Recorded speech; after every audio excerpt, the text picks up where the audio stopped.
Bom, então agradecemos hoje a apresentação do Luiz Fernando, que vai trazer um texto super recente, né, de autoria dele, da Bárbara Fritz e da Daniela Prats, e o texto, assim, trata já de temas muito, muito atuais, então é algo que está acabando de sair do forno, e ele, então, se dispôs a discutir conosco. Então, obrigada, Luiz. Pode começar. Eu estou sem Tá, o título aqui para anunciar, mas você fala o título, por favor. tá, o título é grande, vou ter que ler. Eu não, The Metamorphosis of External Vulnerability from Original Sin to Original Sin Redux, Currency Hierarchy and Financial Globalization in Emergent Economies. Bem, eu vou gastar 5 minutos iniciais para falar um pouquinho do making off, acho que pode, eventualmente, para alguém pode ser interessante, o making off desse artigo, que, na realidade, ele começou a ser gestado em outubro do ano passado. A Bárbara Fitz veio ficar 10 dias no Rio de Janeiro, alugou um apartamento perto da minha casa para a gente trabalhar junto. E a Daniela Prates veio um fim de semana para o Rio, então a gente começou a gestar as primeiras ideias na minha casa. E, fundamentalmente, a ideia inicial, que se manteve de alguma forma, era a ideia de analisar as novas fontes de vulnerabilidade externa, no sentido que a gente tinha aquelas vulnerabilidades típicas, né, particularmente para a velha geração de economistas, muito ligada à questão do financiamento externo. Há uma ideia de que, com a acumulação de reservas, né, por parte do Banco Central, isso melhorou os indicadores de vulnerabilidade externa, portanto, as vulnerabilidades externas das economias emergentes teriam diminuído. Né? O nosso primeiro insight é que, na realidade, houve uma metamorfose nas vulnerabilidades. Reduziu, de alguma forma, as vulnerabilidades, por exemplo, relacionadas até um pouco a dívida externa, embora depois a gente constatou nesse artigo que a dívida externa das economias emergentes continuam crescendo, né? Essa vulnerabilidade não diminuiu, né? Mas houve uma acumulação de reservas,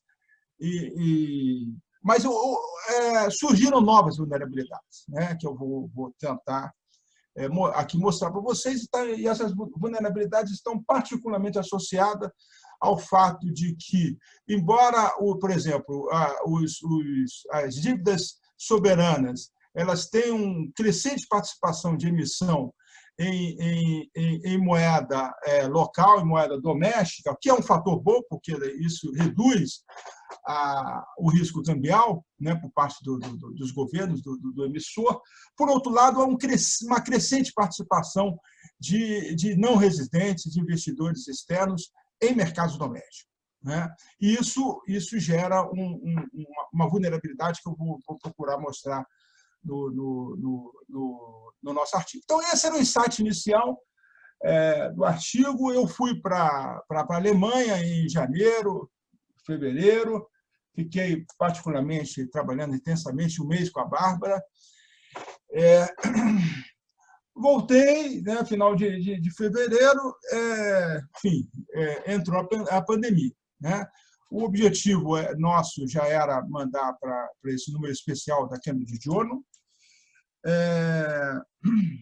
Enfim, eu continuei trabalhando no artigo, escrevi uma parte do artigo, aqui quando eu voltei para o Brasil, aproveitando, né, esse período inicial da pandemia. Aí veio a extensão do prazo da revista, e aí aconteceu a extensão acabou sendo um efeito positivo, porque no começo de janeiro, quando eu fui para a Alemanha, a Daniela tinha enfim, pega um posto, agora ela está trabalhando na Unquitad, que aparentemente seria bom, porque ela estaria mais perto, mas ela estava com um trabalho novo e ela pediu para sair, né, da participação da parceria, ficou eu e a Bárbara.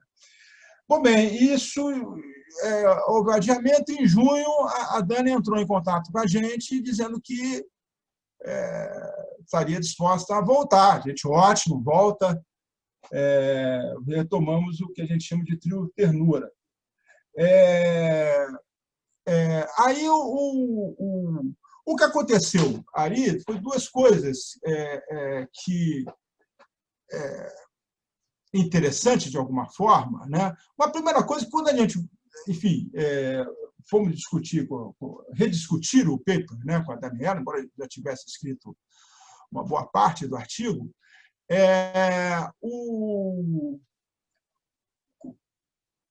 apareceu duas coisas novas relacionadas. Uma primeira que foi a questão do Covid-19, né? Então, o Covid-19, a Dani assina o Financial Times, ficava nos alimentando do Financial Times, a gente percebendo que houve um movimento muito brusco de saída de capitais ali no Covid-19. Né? Então, de alguma forma, a gente tinha que dar uma pensada, né, refletida sobre essa questão. E outra coisa também é que a Daniela teve acesso, né, a uma literatura que é de uns economistas do BIS, que é o Original Sin Redux, que, na realidade, é um artigozinho, um boletim do BIS, acho que de outubro de 2019, passou totalmente desapercebido.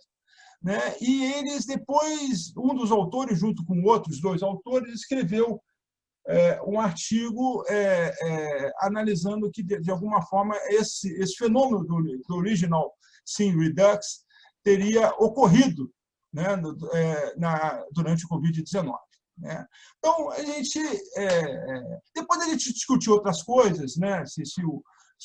Que os autores do BIS dão a entender de que o Original Sin, fazer uma redundância, original, ele teria praticamente terminado, né? E a nossa concepção, né, é de que, na realidade, a crise, né, e manifestou os dois tipos tanto o Original Sin, aspas, original, quanto o Original Sin Redux. Né? Então, de certa forma, daí isso apontou para uma hipótese adicional para o nosso artigo, que, na realidade, a crise do Covid-19, né, praticamente a questão da saída abrupta de capitais, o retorno e depois o rápido retorno dos capitais que veio ocorrendo, ela, de certa forma, é uma manifestação dessas novas vulnerabilidades externas.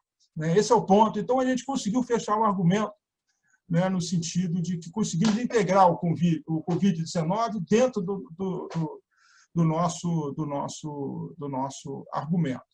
Tem várias questões aí que o artigo conversa com várias coisas. A gente retoma a nossa discussão que a gente tinha feito em dois artigos, que é o Keynes at the Periphery, que saiu na Journal of Post-Keynesian Economics, e depois um outro artigo que saiu na Intervention, também, sobre a questão da hierarquia de moeda, que é uma agenda de pesquisa que a gente vem se desenvolvendo,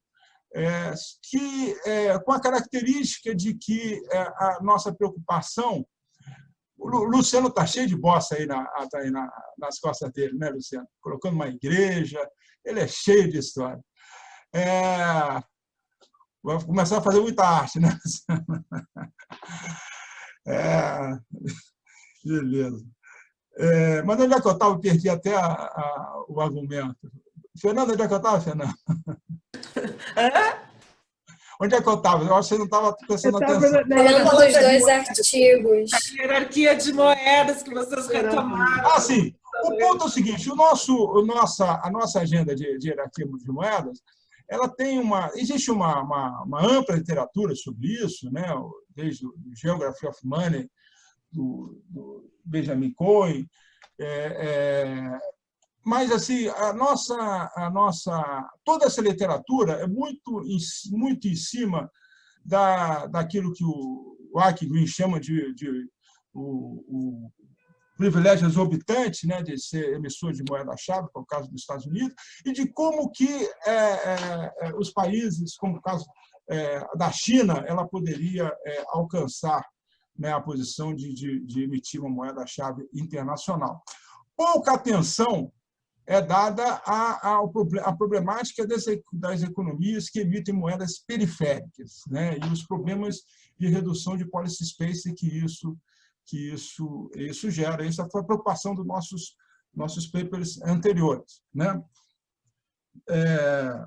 Nosso paper atual, mas a gente tenta também fazer uma conversa com essa literatura, retoma isso numa sessão, né, para tentar um pouco complexificar um pouco o nosso arcabouço teórico. Deixa eu agora vou entrar na minha... É engraçado. Só um minutinho.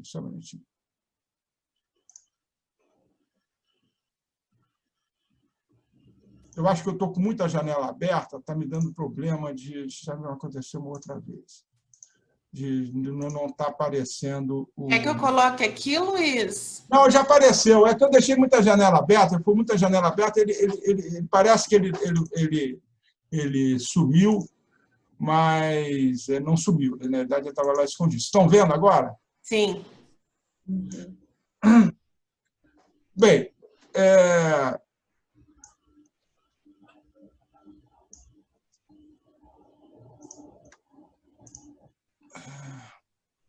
eu tentar só. De certa forma, essas questões eu já havia colocado, né? A preocupação de focar a questão do Covid. O Covid, particularmente, eu vou mostrar, tem um gráfico muito impressionante, né, que mostra que a saída de capitais durante a crise do Covid-19 foi muito maior do que a crise de 2018. Né? Isso está relacionado, na nossa visão, a uma nova forma de integração, né, das economias emergentes ao processo de globalização financeira. E aquilo que eu mencionei já, né, que é o nosso ponto de partida, né, de que, por um lado, a gente observa que, de alguma forma, aquela típica forma de integração financeira que era feita através de acumulação de dívida externa, ela só alterou, né? Os fluxos de capitais hoje são muito mais diversificados. Por outro lado, você tem a questão de acumulação de reservas, mas nem por isso a vulnerabilidade externa das economias emergentes, ela não sei se ela aumentou ou diminuiu, mas com certeza, talvez tenha até aumentado, né? Claro que é difícil você falar, porque o Covid-19 foi uma crise econômica extremamente avassaladora, mas ela, em termos de fluxo, uma das principais manifestações mais imediatas da crise do Covid-19 foi a fortíssima e abrupta saída de capitais de economias emergentes, comandada, né, fundamentalmente por não residentes em suas aplicações em mercados domésticos. Bem,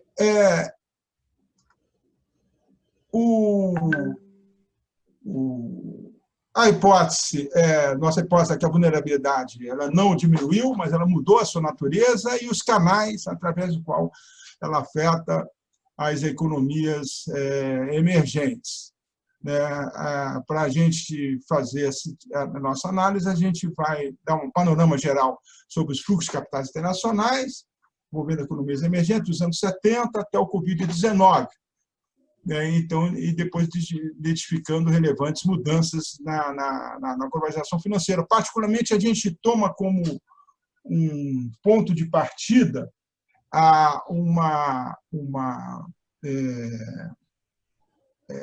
um conceito do François Chernet, de que você tem um período de internacionalização financeira e um período de globalização financeira. A internacionalização financeira é a forma de integração das economias emergentes, fluxos de capitais, que ocorreu até os anos 80. A partir dos anos 90, quando você tem uma diversificação, a liberalização da conta capital, novos fluxos de capitais, capitais de portfólio, entrada de não residentes, residentes também fazendo aplicações no exterior. Então, esse quadro muito mais complexo abriria, né, essa fase que ele chama de globalização financeira. O nosso paper também a gente faz algumas divisões nessa fase da globalização financeira, algumas divisões também, né, algumas divisões importantes. A nossa percepção é que a globalização dos anos 90 é diferente da dos anos 2000 e 2010, né, tanto em termos de intensidade da globalização, da integração financeira, quanto também das próprias modalidades dos fluxos de capitais. Tem muito essa questão da política, particularmente da política monetária, quantitative easing, né, gerou uma abundância de liquidez fenomenal. Nós encontramos a ocorrência do fenômeno do original sim durante essa fase que estamos chamando de internacionalização financeira, né, que é até os anos 80, com a predominância de empréstimos externos, enquanto nos períodos recentes de globalização financeira nós temos uma diversificação dos fluxos de capitais, investidores, aumento da emissão de títulos denominada em moeda doméstica, que criou canais adicionais de vulnerabilidade externa, que tem sido chamado de original sin redux. Aqui a estrutura do paper, né? Conforme eu falei, a gente faz um panorama dos fluxos de capitais, faz uma periodização, faz uma discussão sobre a questão da hierarquia de moedas. A gente utiliza também um termo que foi cunhada pelo pessoal lá do SOAS, né? A Nina Kaltenbrunner e outros autores, o Bonizzi, né, da integração financeira subordinada. Eu vou falar um pouquinho sobre isso, das economias emergentes, que é a forma de integração, né, no processo de financiarização que ocorre por parte das economias emergentes. A gente tem faz uma análise finalmente de balanço, né, utiliza um balanço com diferentes atores e fluxos de capitais, os fluxos domésticos, os fluxos cross-borders entre países. Que, na realidade, o artigo, quando a Bárbara veio para cá, nós começamos a conversar em outubro, a gente começou por essa parte, digamos assim, final. A gente fez um primeiro fluxograma. Eu nem me lembro mais como é que o quão fiel esse fluxograma atual é do fluxograma inicial. Chegou a apresentar esse fluxograma em seminários lá no IESP, lá na UFRJ, e a gente discute particularmente a questão do original sin redux dentro do próprio processo do balance sheet effect. Bem, vou mostrar rapidamente alguns dados. Evidentemente, como todo paper, boa parte, eu fiz essa compilação de dados quando eu estava na Alemanha, e como todo paper, você produz uma série de dados, no final você tem um space constraint e acaba tendo que selecionar vários dados, né? Como eu disse, a Bárbara sempre foi a responsável por fazer a maioria das vezes fazer os cortes, né? Eu falei para alguns cortes me doeram na carne, né? Mas eu sei que fazia parte do processo. Bem,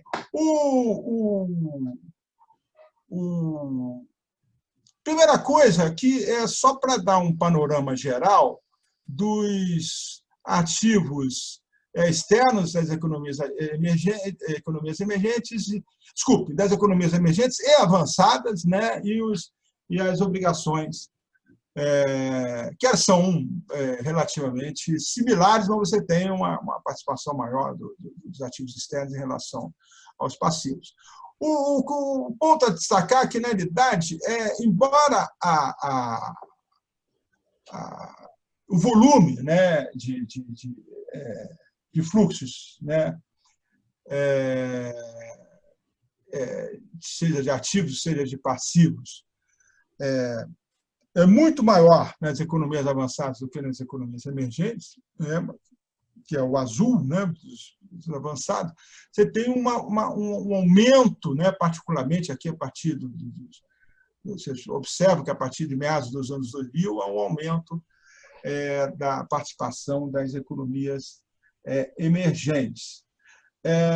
Tem um trabalho do Rogério Studer, de 2005, que ele coloca uma questão interessante, que é, embora esses fluxos de capitais para as economias emergentes eles sejam relativamente marginais dentro do todo, né? Mas eles têm uma importância grande para as economias emergentes. E você tem um processo de integração assimétrico, no sentido de que, como os sistemas financeiros das economias emergentes eles são pouco profundas, o contato com esses fluxos de capitais, e esses fluxos de capitais têm uma natureza fortemente procíclica, determinado mais por fatores exógenos do que fatores endógenos, ele gera uma volatilidade muito grande, particularmente uma volatilidade na taxa de câmbio, né, com efeitos sobre variáveis reais. Aqui, agora, os dados são para economias emergentes. A gente observa do lado de 95 a 2015, do lado dos passivos externos, a gente observa o quê? Veja que isso é uma participação no PIB, né? Você tem ainda aqui nos anos 90, você tem uma forte predominância dos outros investimentos, financiamentos externos para as economias emergentes, mas ela vai perdendo peso relativo, né, ao longo da década de 2000 e cresce particularmente dois itens, que é o investimento direto estrangeiro e cresce também as outras fontes, particularmente os portfólios, os equity liabilities, ligados à renda variável e em menor grau os debt liabilities, que é o CID. Então, há claramente uma maior diversificação do ponto de vista dos fluxos de capitais, dos passivos externos.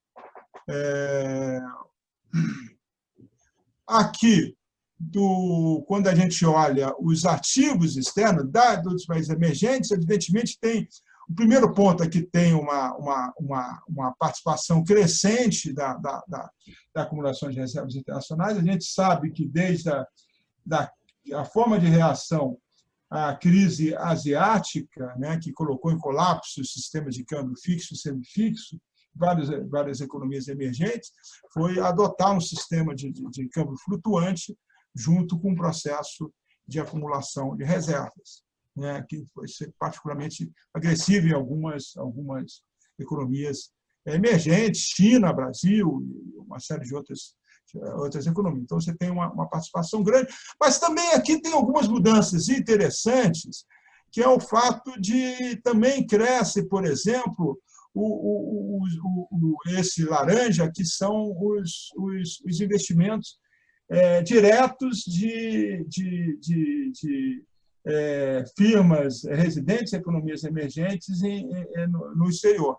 Então, também tem uma certa tendência, China, Brasil, Turquia, Índia, uma série de economias emergentes que também começa a ter uma certa internacionalização de empresas produtivas. Também tem um crescimento aqui dos outros investimentos também. Aqui a gente faz uma diferença entre China e não China. O que é o Net External Position? O Net External Position nada mais é do que pegamos os ativos externos diminuindo dos passivos externos, né? Então, são esses que nós mostramos aqui, né? Então, a gente diminui o passivo externo dos ativos externos. Tem uma diferença importante em relação a...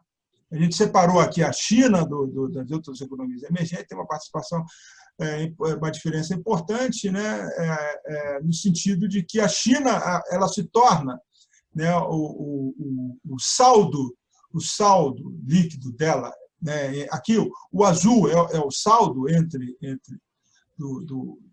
os valores positivos e negativos, ele se torna positivo no caso da China, em função do seu forte crescimento da política de acumulação de reservas, que foi permitida, seja pelo seu superávit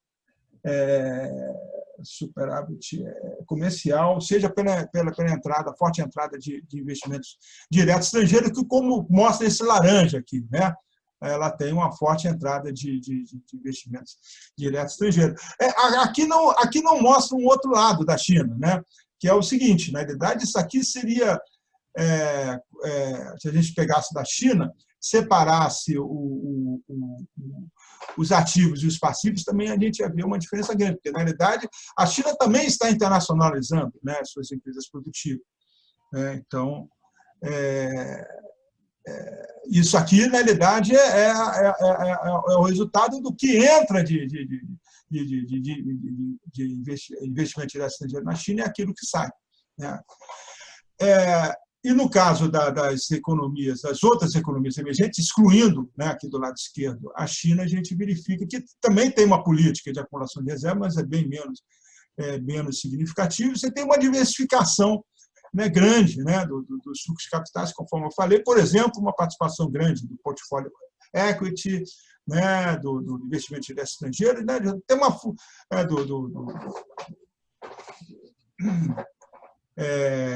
portfólio débito também, que são os títulos de dívida, né, outros investimentos. Tem uma fonte mais diversificada.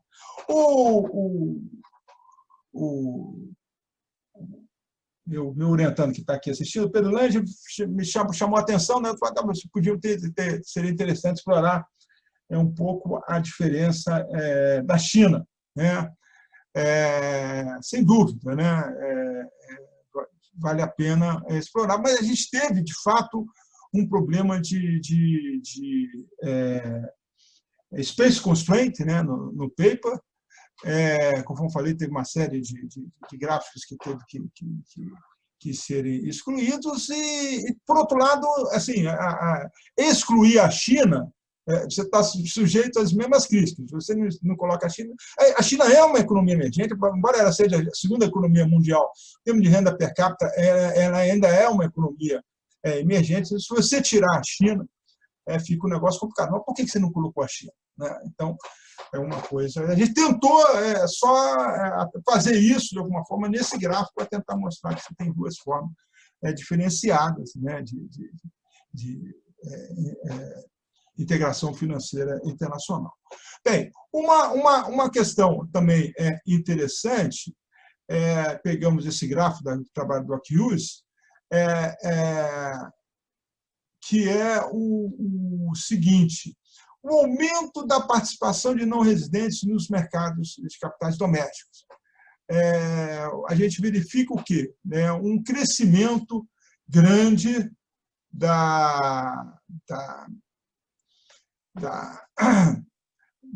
dessa participação, né? Isso no Brasil, na Índia, na Indonésia, Malásia, México. Então, na grande maioria dos países, você tem uma participação, né, que chega a 20% ou mais de 20% já de não residentes nos mercados domésticos. Isso tem sido uma tendência crescente.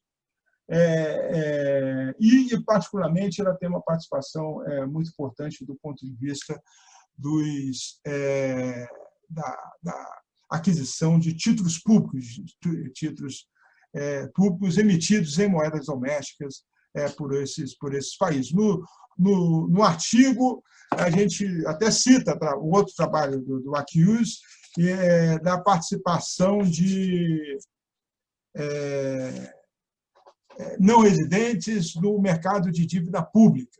Eu tinha feito uma anotação aqui no meu slide desses números, mas ele não está aparecendo. Mas também é um valor bastante, até mais significativo do que esse que eu estou mostrando aqui. Bem, uma questão interessante também que tem sido colocado na literatura... Luiz, oi. Tira de exibição de tela inteira, talvez apareça. Tira de... é verdade.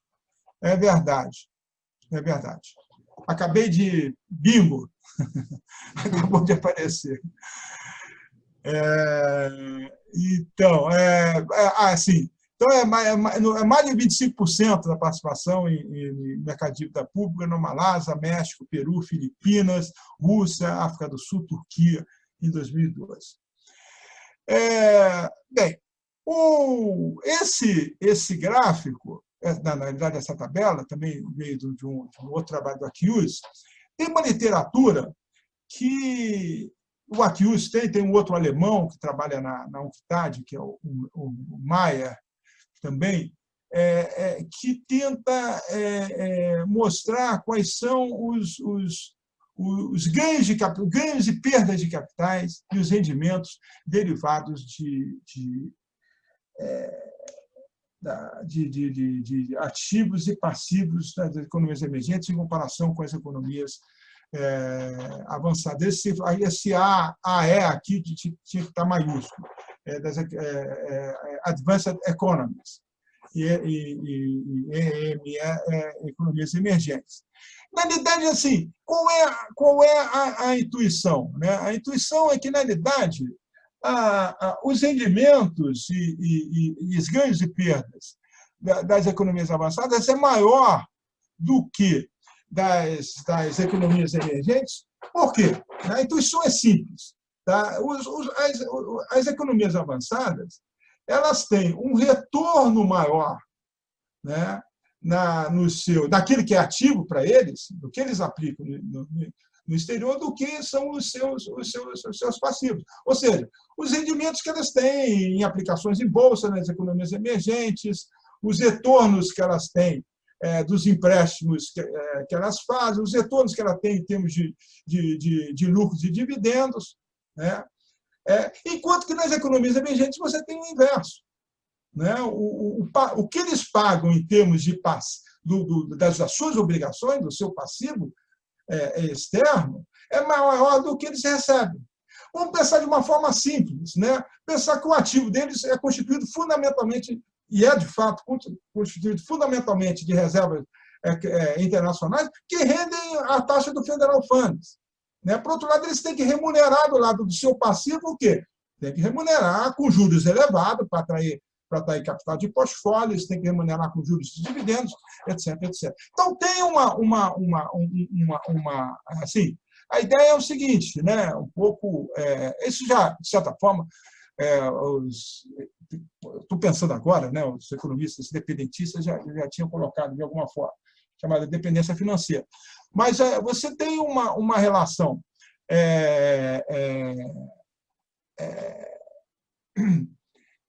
de deterioração, né, para usar o termo do Prebisch, né, por isso que a gente diz que a nossa análise é uma análise estruturalista keynesiana, né, quer dizer, a ideia de centro-periferia não é, o Prebisch colocou, né, que é uma relação desigual em termos comerciais, o Ocampo e outros, a gente também retoma essa discussão, né, no sentido de que as relações são assimétricas e desiguais também em termos dos fluxos financeiros entre centro e periferia.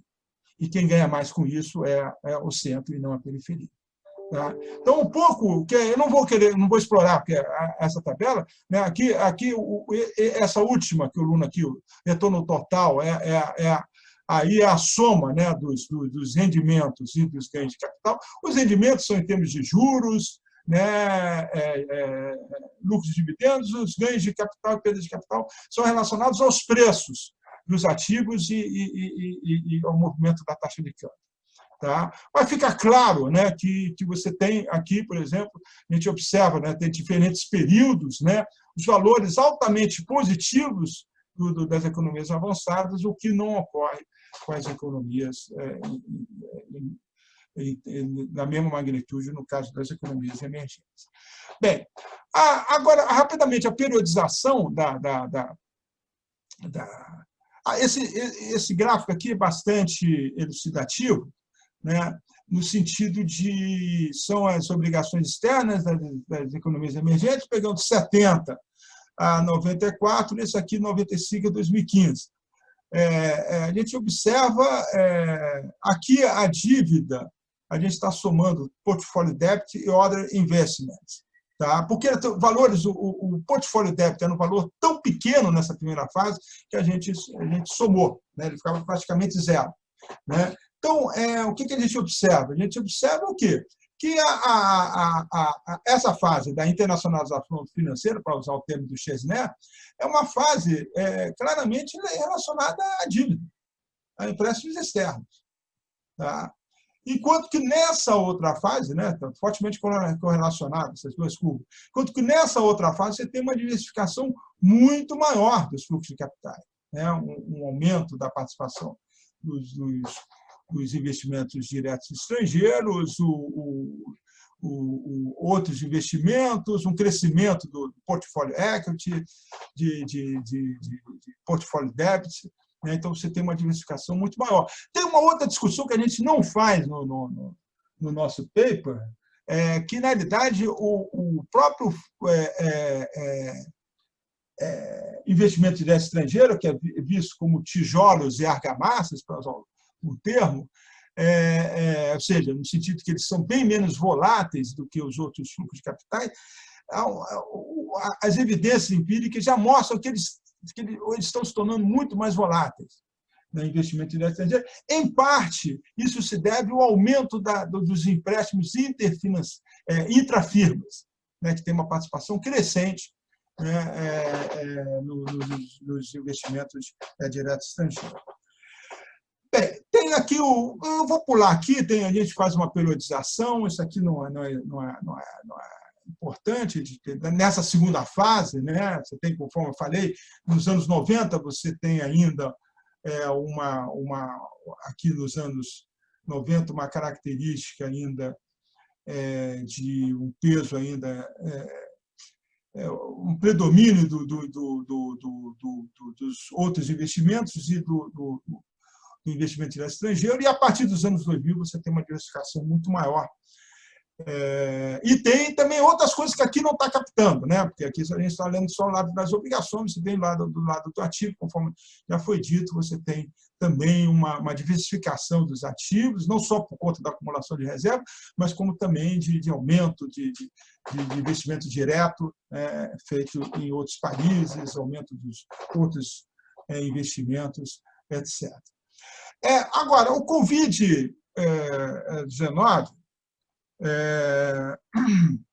isso foi uma discussão, onde é que a gente vai colocar, a gente escrevemos essa sessão sobre o Covid, essa sessão do Covid ela ficou para lá e para cá no artigo todo, ia para trás, ia para frente, a gente com uma séria discussão onde é que ele ia entrar. E o que a gente observa, aquilo que eu mencionei anteriormente, infelizmente, a gente não conseguiu dados.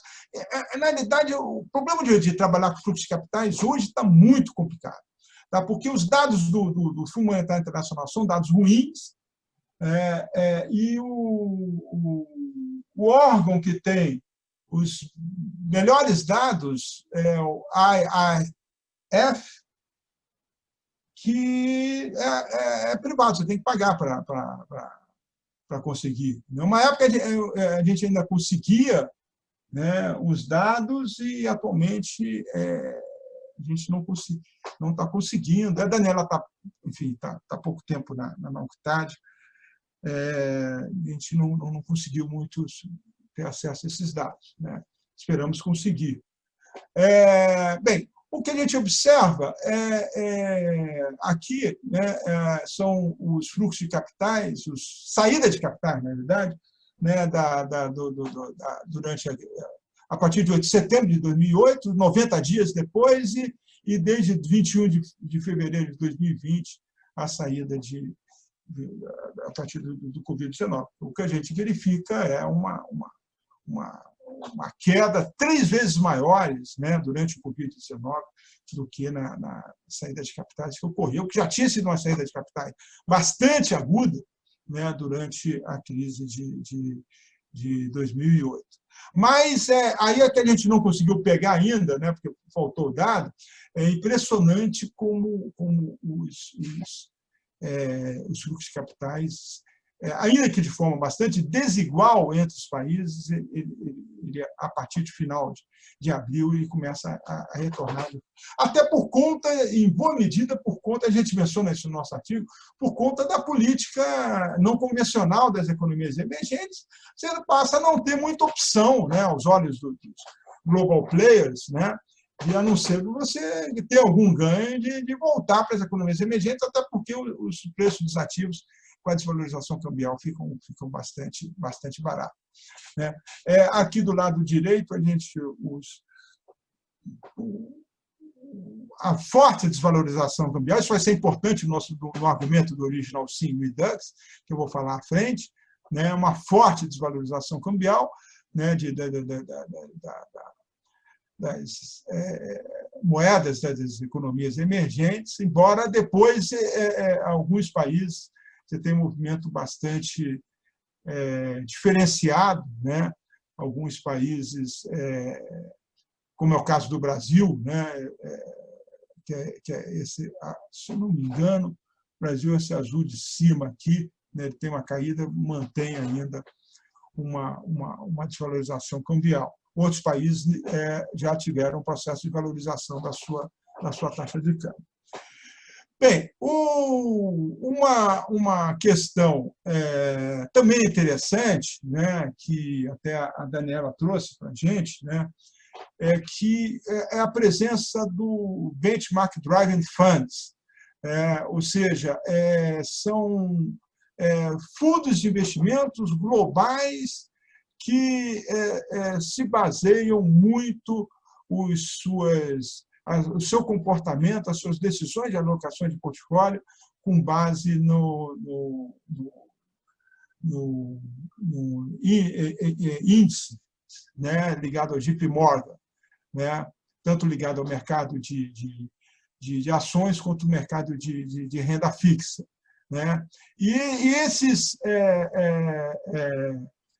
esses fundos têm um movimento muito mais de mimético, né, de head behavior, né, eles têm um comportamento muito similar, né, no sentido de que eles entram, né, conjuntamente, porque eles seguem o comportamento desses índices e também eles saem de forma muito repentina, né? Então tem um movimento de head behavior, de comportamento de manada ampliado, né, em parte determinado pela essa presença desse tipo de fundos, né, que também é uma novidade que a gente percebeu.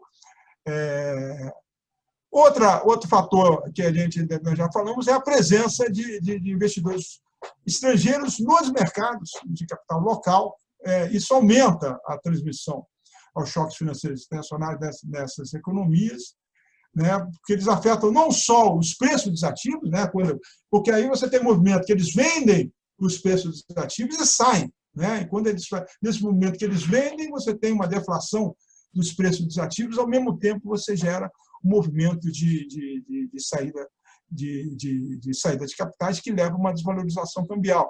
Esse movimento de desvalorização cambial ele gera uma espécie de pânico e novas rodadas de saída de capitais, né? Isso gera um problema, né? Um problema, veja bem, o problema que assim, um movimento diferente, que na realidade tem um movimento positivo isso é por isso que não é simples analisar essas novas vulnerabilidades. Porque, veja bem, por um lado tem um efeito bom, legal nisso aí, porque, na verdade, quem está levando o prejuízo são os não residentes.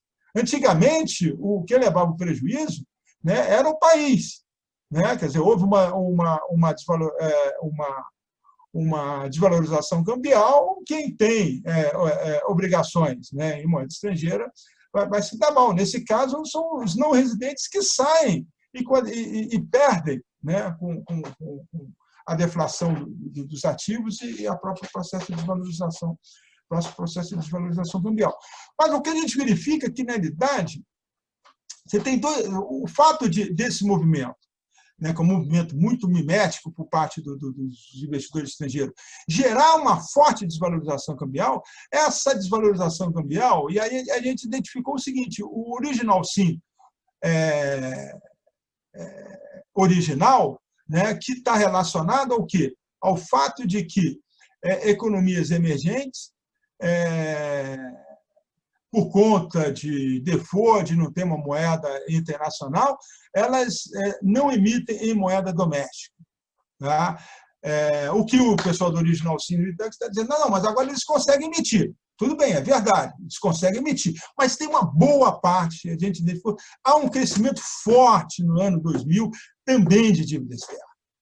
Tá? E aí tem um problema seguinte: o Original Sin, o original continua sendo um problema, porque essa desvalorização cambial, forte desvalorização gerada pelo comportamento, pela saída de não residentes, gera uma desvalorização cambial. Essa desvalorização cambial tem impactos fortes sobre as dívidas de residentes. Tá? Então, as coisas se conectam. Tá? No sentido de que você tem um movimento, que eu ainda vou falar um pouquinho do Original Sin Redux, mas que isso acaba reverberando também no Original Sin original. Tá? E essa redução dos preços dos ativos, conforme eu falei, acaba disparando, né, a venda de preços dos ativos por não residente, acaba gerando saída de capitais adicionais. Não é para menos que nós tivemos uma saída brutal, né, de capital ali durante o Covid. Bem, na discussão, vou tentar passar um pouco mais rápido nessa discussão de hierarquia de moedas. Conforme eu falei, a gente trabalha retoma esse. Na verdade, a gente tenta conversar, né, com esse conceito de integração financeira subordinada, da Kaltenbrunner, do Painceira, de um artigo que saiu na New Economy, New Political Economy, a revista, e que segundo eles, é a forma de inserção das economias periféricas nas finanças globais, né, e que a forma como essas economias se conectam de uma forma subordinada. Eu, particularmente, analisei vários autores que trabalham com esse conceito, né, de Subordinate Financial Integration. Tem alguns conceitos similares, mas assim, a precisão conceitual é bastante frouxa.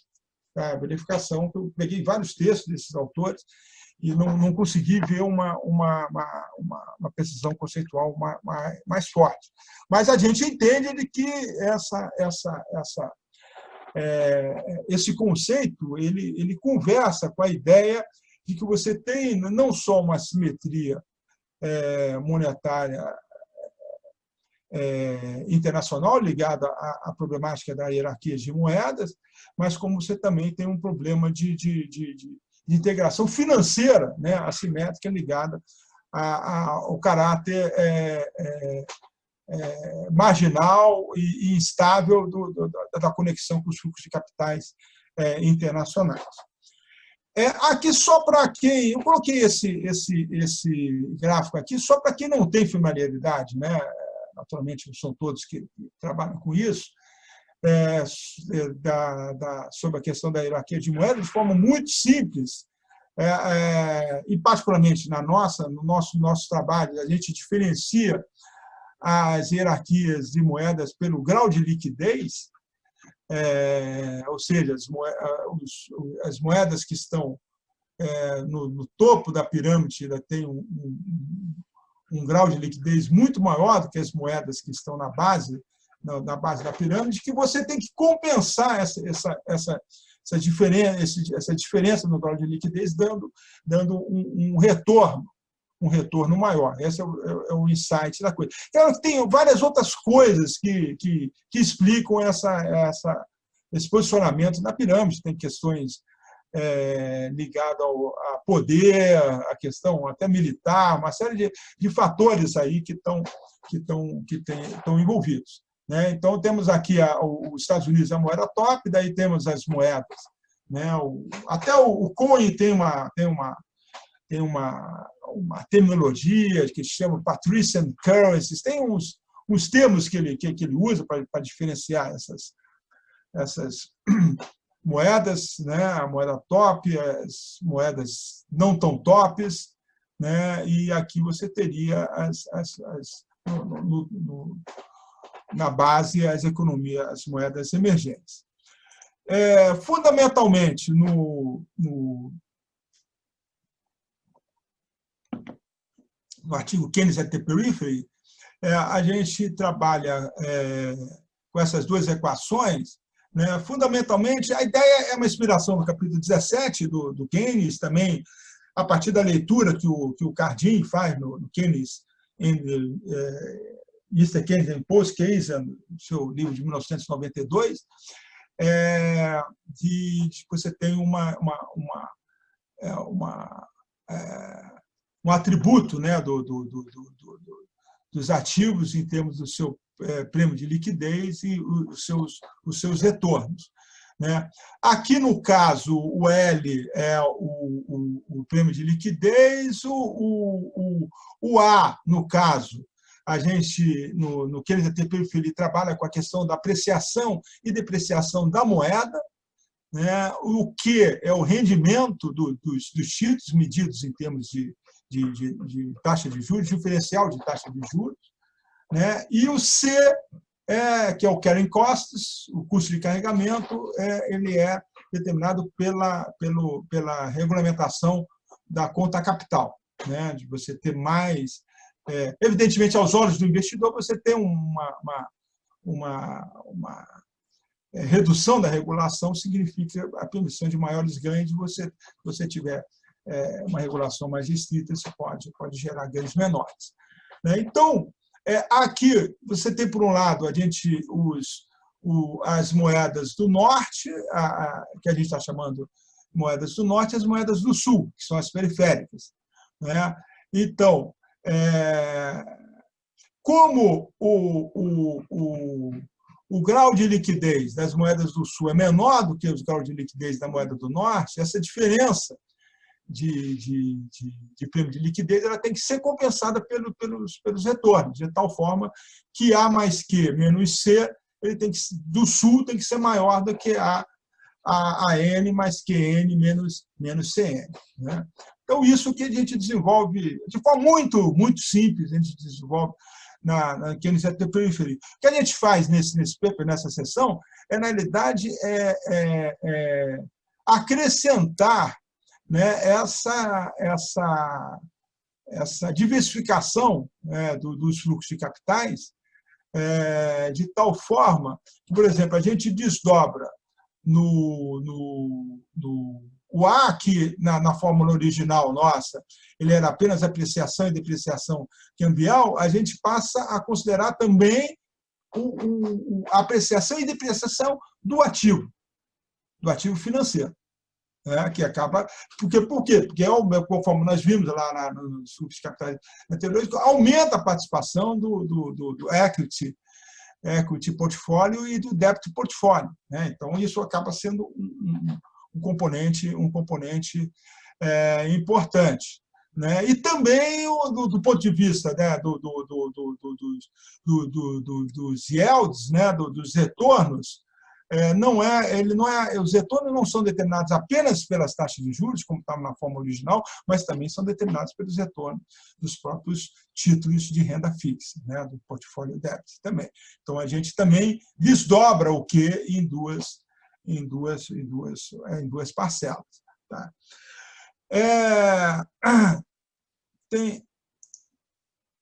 Aí tem um temperozinho do Minsky, né? A gente tentou também colocar um pouco essa questão né, famosa frase do Minsky, né, talvez a mais famosa dele, que a estabilidade, a tranquilidade no mundo de passado cíclico e de instituições financeiras capitalistas é desestabilizante. Né? A tranquilidade é desestabilizante. Né? Então, a nossa percepção é que, na realidade, isso também ocorre em termos dos fluxos de capitais. Né? Você tem todo o movimento, né, no boom, na fase do boom dos fluxos de capitais, a preferência pela liquidez diminui, né? Então, o peso dado ao diferencial de prêmio de liquidez entre as economias do norte e do sul diminui, e isso, isso aumenta, né, a demanda, né, por títulos das economias emergentes, no sentido da diversificação, da obtenção de ganhos maiores associados aos diferenciais de taxa de juros. Né? Isso acaba gerando uma tendência de apreciação da taxa de câmbio. Né? Eu já, num artigo que eu escrevi no livro em homenagem ao Bresser, que eu organizei com o Oreiro e com o Nelson Marconi, eu digo que a tendência de apreciação cíclica da taxa de câmbio que o Bresser fala, ela independe da doença holandesa. O Bresser diz que a doença holandesa é mais os fluxos de capitais. O que eu digo é o seguinte, ela independe. Você tem um movimento, né, o capital inflows, ele sempre positivo para economias emergentes e gera uma tendência de apreciação da taxa de câmbio. O problema das economias emergentes é que esses fluxos de capitais eles são positivos, mas eles são sofrem reversões cíclicas, né, abruptas. Né? Na fase do bust, de desaceleração, né, em virtude da mudança, seja da mudança da política monetária nas economias avançadas, seja da mudança na preferência pela liquidez internacional, você gera uma saída abrupta de capital, com deflação dos preços dos ativos financeiros, depreciação abrupta nas moedas dos países emergentes, que são vítimas da busca de qualidade. Bem, agora, só rapidamente, agora, nessa fase final, a gente fala dos fluxos desses balance sheets. Esse é da fase de financial internationalization, internacionalização financeira, que é até os anos 80, para usar a terminologia do Chesner. Só chamar a atenção que, na realidade, esse fluxo é muito simples. Na realidade, os dois principais, aqui os azuis são os fluxos domésticos, aqui são os vermelhos são os cross-border, entre países. O que verifica que, claramente, com a predominância de financiamento externo, o que você tem? Aqui você tem os principais movimentos de fluxo, qual? Dos bancos universais dos países do norte, emprestando, seja para os bancos domésticos dos países do sul, seja emprestando para as firmas. Né? Tem um problema que a gente discute também no nosso paper, tem um problema aqui do Banco Central, porque o Banco Central ele atua como emprestador de última instância, né, no mercado doméstico, mas ele não atua como emprestador de última instância para aqueles que tomaram, né, dívida em moeda estrangeira. Então, esses casos podem gerar problema de insolvência. A gente sabe que no Brasil, isso foi resolvido, né, com aquilo que o Paulinho Davidoff chamou de estatização da dívida, uma assunção da dívida privada, externa privada, pelo governo, pelo Banco Central. Isso foi uma socialização de perdas específica do caso brasileiro. O México também fez alguma coisa semelhante. Bem, no caso aqui você tem, na globalização financeira dos anos 90 para cá, você tem muito mais atores, né? Você passa a ter... Aqui são, assim, não daria para colocar muito mais atores do que tem aqui, e já tem muito, né? Já tem muito aqui. Né? Então, a gente tentou fazer alguns atores mais estilizados, né? Então, aqui acrescentamos o investidor do Norte, tá? Além do Banco Universal, você passa a ter o investidor do Sul também, né? Você passa a ter a figura do Tesouro, coisa que não aparece. Quer dizer, o Tesouro também passa a ter aparecer aqui. Eu gostaria de chamar a atenção de algumas poucas coisas aqui, para não, porque isso, evidentemente... Depois eu já até... É a primeira vez que eu estou apresentando esse paper, aí eu já vi que tinha um errinho no fluxograma, por alguma razão, ele entrou uma versão anterior no paper. Mas eu fui conferir lá e vi que tinha um errinho. Esse aqui já está o fluxograma certo do que está em relação ao paper. Mas o que eu estava lendo, preparando esse negócio, fiquei uns 10 minutos, 15 minutos, falei, então tem alguma coisa errada nesse fluxograma. Aí eu acabei descobrindo que, na realidade, não era que estava errado, é que ele estava com uma versão errada. Porque é o seguinte, notem, por exemplo, aqui ó, o Tesouro, né, ele passa a emitir títulos. Então, tanto o investidor do Norte quanto o Banco Universal, eles podem comprar títulos do Tesouro, do país do Sul, né? E aqui também a gente faz uma diferenciação, né, entre emissões na moeda do Sul ou na moeda do Norte, na moeda doméstica ou na moeda estrangeira. Né? No caso do Tesouro, ele emite... Aí tem diferença entre países emergentes, por exemplo, a Argentina emite predominantemente em moeda estrangeira, o Brasil emite predominantemente em moeda doméstica, né? Então tem diferenças, né?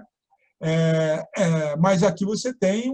O fato é que você tem uma das características que eu procuro mostrar é a presença de não residentes nos mercados domésticos, né? Por outro lado, também as firmas, por exemplo, as firmas do Sul, eles passam a aplicar recursos no exterior, né? Seja, né, no investidor do Norte, seja fazendo aplicações nos bancos do Banco Universal do Norte, né? Então, você tem fluxos de capitais muito mais diferenciados e muito mais complexos, né, do que no período anterior. Não vou ter tempo aqui tanto de explorar, né, algumas outras nuances desse fluxograma.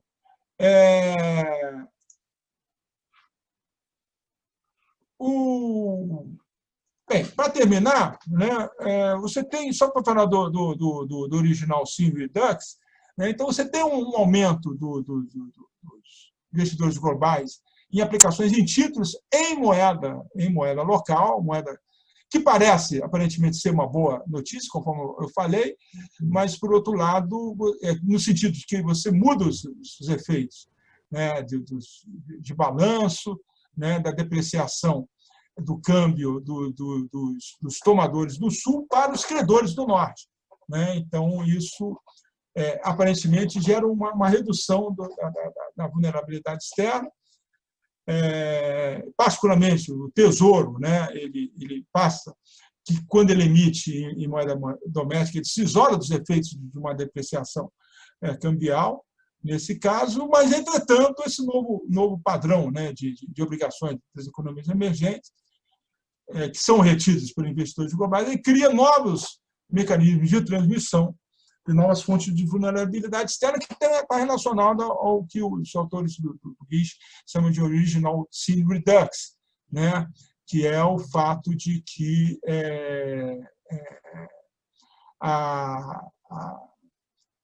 os investidores estrangeiros em aplicações em moedas locais, domésticas, né? O problema deles qual é? Eles têm obrigações, eles fazem aplicações em moeda local, mas eles captam, as suas obrigações são na moeda do seu país. Então, eles estão com descasamento. Eles estão com descasamento cambial, estão sofrendo problema de descasamento cambial. Legal, ótimo, você deixou de ter o lado legal que você deixou de ter o problema de descasamento cambial de atores do Sul para atores do Norte. Mas o problema é que esse descasamento gera problema. Né? Gera problema porque isso gera uma fuga de capitais, né? Gera tanto uma deflação dos preços dos ativos domésticos como uma fuga de capital. Essa fuga de capital gera uma desvalorização cambial muito forte. Isso gera um pânico, uma saída continuada de capitais, e, conforme eu falei, isso acaba gerando problemas para as economias emergentes, seja pelo lado da própria deflação de ativos domésticos, né, que isso gera, seja pelo lado de que essa desvalorização cambial causa problema para aqueles que tomaram, os residentes que têm dívidas em moeda estrangeira. Né? Então, tem uma citação aqui do Hoffman, né, a taxa de câmbio desempenha um papel importante de amplificar o ajustamento de portfólio dos investidores globais. Nesse contexto, a depreciação das moedas das economias emergentes, generalizada, ela gera um efeito adicional, né, de reduzir os valores dos ativos, né, e temos na moeda original, né, do investidor externo, apertando os seus constrangimentos de risco, mais do que de outra forma. Quando a capacidade de risco é limitada, a depreciação das moedas das economias emergentes pode disparar novas vendas e busca de hedge, né, fazendo com que os spreads dos títulos das economias emergentes, como isso verificou, eu não coloquei esse dado no nosso artigo, mas os spreads dos títulos, né, das economias emergentes disparam, isso gera ainda um canal ainda maior de saída de investidores estrangeiros. Tá? Então, esse original Sin Redux tem muito a ver com essa nova conformação dessa participação de não residentes em mercados domésticos e os efeitos que isso gera, seja dos preços dos ativos domésticos, seja efeitos sobre a desvalorização cambial. Tá? Agora, então, você tem um movimento, isso junto com o movimento do benchmark funds, né, que tem um head behavior amplificado, isso gera um movimento de saída de capitais muito, muito, muito forte. Né?